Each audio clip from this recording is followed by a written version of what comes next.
Bismillah wa salatu wassalamu ala Rasulillah wa ala alihi wa sahbihi wa sallam. Assalamualaikum warahmatullahi wabarakatuh.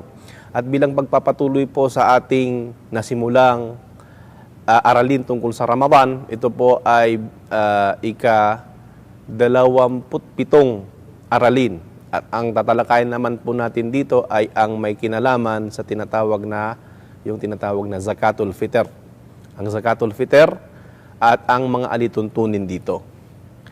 Mga kapatid sa pananampalatayang Islam, gaya ng ating nasabi ng mga nakaraang mga aralin, ang zaka ay inubligan ni Allah subhanahu wa ta'ala sa mga Muslim. Ito po ay walang pagdududa na nasulat sa Quran at sa sunnah ni Propeta Muhammad sallallahu alaihi wasallam at natagpuan natin sa athar sa bakas ng ating mga mapagkakatiwalaan at mapipitagang mga sahaba at hanggang sa kasalukuyan sa panahon natin ngayon.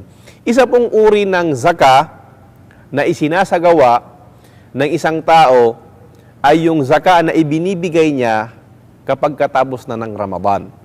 Ano po ba ang ibig sabihin ng Zakatul Fitr? Ang Zakatul Fitr, ito yung isinasagawa na zaka ng isang tao bago pa magsagawa ng sala ang isang tao sa araw ng Eid. Sa Eid mismo, sa sala ng Eid natin, kailangan mailabas ng isang tao ang kanyang zaka para sa mga mahihirap na mga Muslim.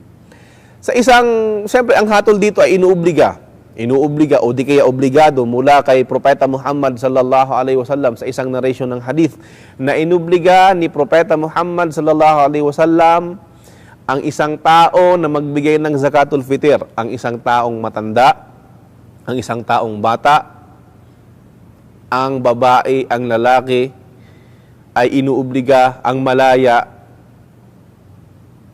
na isang tao ay inuobliga rin ni Propeta Muhammad sallallahu alaihi wasallam. At ang alipin din na kung saan isang Muslim ay inuobliga din ni Propeta Muhammad sallallahu alaihi wasallam. So ibig sabihin, dito sa pag-uubliga ni Propeta Muhammad sallallahu alaihi wasallam ay inuobliga niya ang halos lahat. Bata, matanda, babae, lalaki, malaya man o alipin ay inubliga niya na magbigay ng Zakatul Fitr.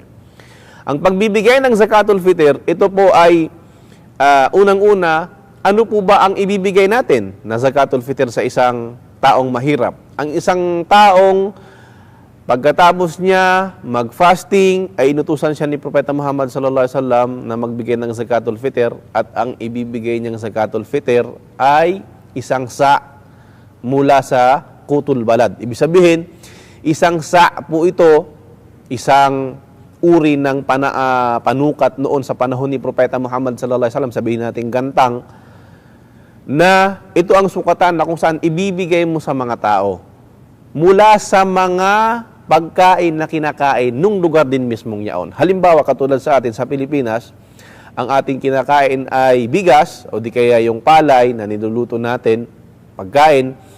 Ito ang ibibigay natin. So, ang katumbas nito sa pagkakataon natin, sa panahon natin ngayon ay kung ang isang sa katumbas nito ay dalawat kalahating kilo.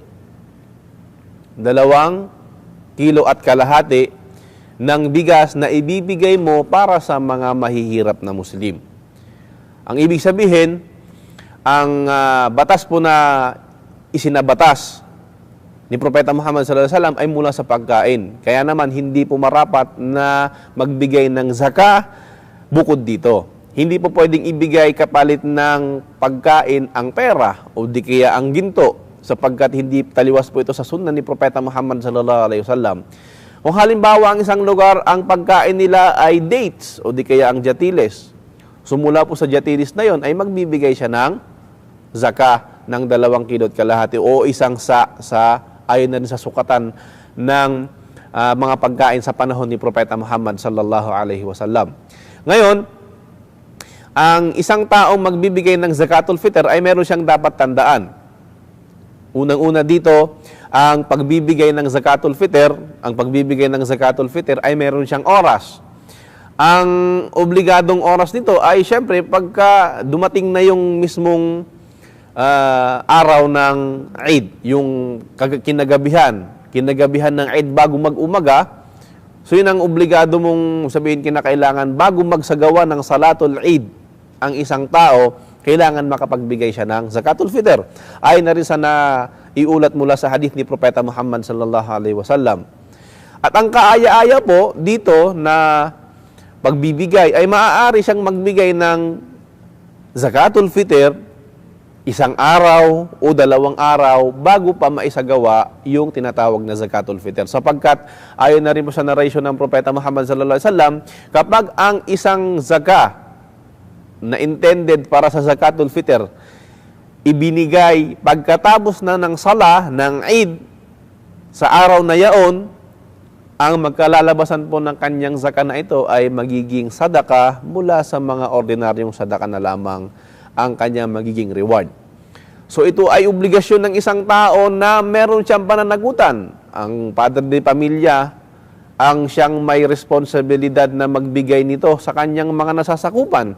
Maliban na lamang kung halimbawa ang kanyang anak ay o di kaya ang kanyang mga kamag-anakan ay sabi nilang kaya namin magbigay ng Zakatul Fitr, so hindi mo na kailangang ibigay sa kanilang Zakatul Fitr o labasan sila ng Zakatul Fitr. Bagkus kinakailangan sa sarili mo muna at yung mga nasasakupan mo. Pero kung meron silang kakayanan, yun po ang mabuti nating gagawin na ibigay natin ng Zakatul Fitr para sa ating sarili, kasi yun po ang purpose ng pagbibigay ng Zakatul Fitr. Yung ating sarili, linisin natin sapagkat ang isa sa mga wisdom nito, dahil meron tayong mga ginawa o mga nagawa na mga pagkakamali o hindi lang natin napansin na mga pagkakasala, na malilit na pagkakasala, na kung saan dahil sa Zakatul Fitr na ito, insyaallah subhanahu wa ta'ala ay magiging malinis ang ating mga nagawang yaon sa buwan ng Ramadan.